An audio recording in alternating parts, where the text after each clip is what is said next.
Boris how to use jackets. On December 12th we're hosting our annual TNW event in New York. One of our speakers is Madison Maxey, founder and technical lead at LOOMIA, which infuses technology into everyday objects, including jackets. She's doing an answers session today, where you can ask her anything. Her attendance strangely reminded me of an old story about jackets. A friend of mine was born and raised in Curacao. When he was 19, his parents moved him to Amsterdam. At first, he hated it, and not just because of the weather. It was mostly because he had to learn and adjust to a completely new world. He told me about how he was amazed and confused at first because of all the little cultural differences, and he had a few examples to illustrate what he meant. One example was that in Curacao he didn't use highways. The island is too small for that. There are also no traffic jams because there simply aren't that many cars.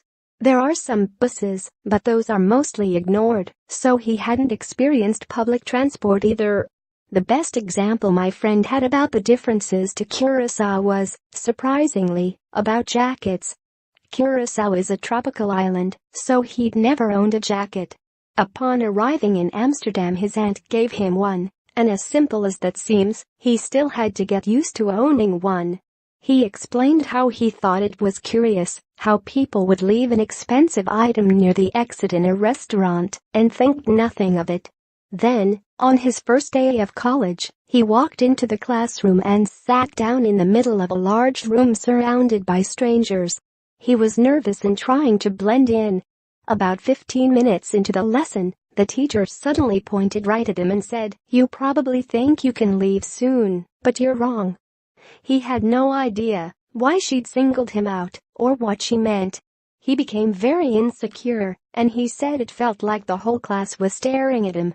Then she told him she didn't like it, that he was still wearing his jacket.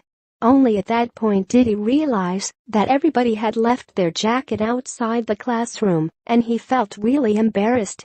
I thought it was a beautiful story about how subtle a lot of our customs and habits are. I also don't think this teacher ever realized how misguided her assumption was. I decided to retell this story, not because I blame her, but because the lesson here is that your audience is a lot more diverse than you think, and people act in different ways for different reasons. Every now and then we need to realize that before we jump to conclusions.